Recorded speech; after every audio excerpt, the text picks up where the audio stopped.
printemps bientôt mes gros, j'ai peur de souffler mes bougies.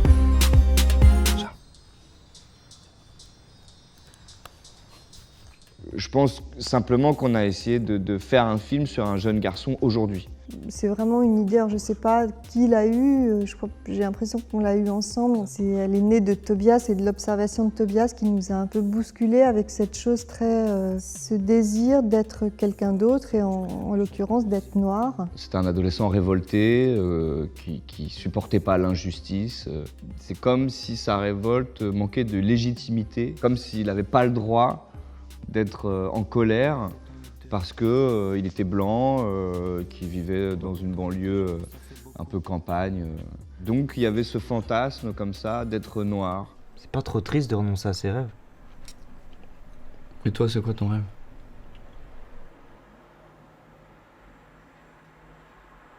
Je kifferais trop être noir. Ah oui, d'accord. Méfie-toi, à force de prendre des muscles, tu vas finir par avoir une toute petite tête. L'idée quand même que Charles se fait d'un type noir, c'est quand même une idée pleine de clichés. C'est-à-dire qu'il faudrait faire du rap, il faudrait faire de la muscu. Quelqu'un qui lutterait contre le racisme pourrait le mettre face à ses contradictions et dire, mais enfin, vous vous rendez compte en fait que donc il y a quand même un point de vue racial qui est pas tout à fait normal, quoi. C'est ça qui fait aussi qu'il y a de la drôlerie là-dedans et qu'il y a une grande naïveté, quoi. Pourquoi t'as arrêté le rap? Comment ça, arrêter le rap? Bah ouais, quand j'étais petit, je me souviens, tu rappais tout le temps. Je suis revenu des enfers, mes frères, je suis tombé du haut de la terre. Trinquons à ma chute. Coupe le shit à la machette. Toi, tu te souviens de ça, quoi. C'était trop bien. La culture hip-hop, moi, c'est ma génération. J'ai fait beaucoup de rap, j'ai fait beaucoup de graffiti. Et ça m'a permis, en fait, d'exister. Ça m'a permis d'être respecté. Je sais plus quoi faire de ma vie, je suis perdu. Je recherche la ville, j'en ai marre de la verdure. Je crois que je suis pas fait pour l'école, ça me perturbe. J'essaye d'avancer comme je peux. De pas me faire jeter, mais je voudrais ce que j'ai pas. Pourtant j'ai quand même fait du chemin depuis mes premiers pas. Je veux que la famille soit fière car je n'ai que...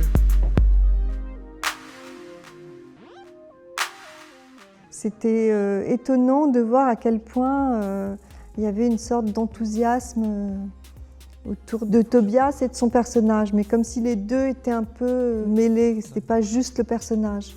Les jeunes que j'ai rencontrés en plus, la plupart du temps c'était des jeunes qui étaient quand même dans des problématiques compliquées, dont je sais pas grand chose, mais bon, c'est ce que j'ai compris en tout cas de ces rencontres. Donc ils sont forcément dans un questionnement sur eux-mêmes. Ce qui les touche, c'est sans doute cette difficulté à être de l'adolescence. Cette espèce de focus qu'on a mis sur ce moment où à la fois tout est possible et puis tout semble impossible. C'est un peu ça, non, l'adolescence? Je sais pas comment m'y prendre ni comment je vais m'en sortir. J'ai trop mal à la tête, des soucis dans mon portable. J'ai cru que j'avais trouvé la solution, mais maintenant c'est encore pire. J'ai trop peur de demain, poteau, de laisser passer la nuit, donc je sors tard. Et dis-moi pourquoi j'ai pas ma place, pourquoi je me sens bien putain que dans ma carapace. J'ai grandi depuis mais j'étais perdu à la base. J'étais pas loin du but sauf que personne m'a fait la passe. Qu'est-ce que je vais faire? Pourquoi la vie c'est pas comme je l'avais pensé? Demain j'espère que je n'aurai plus mal et que j'avancerai la tête penchée. Maman laisse faire. J'ai du mal à m'y faire mais maintenant je crois que c'est enfin fini, je respire.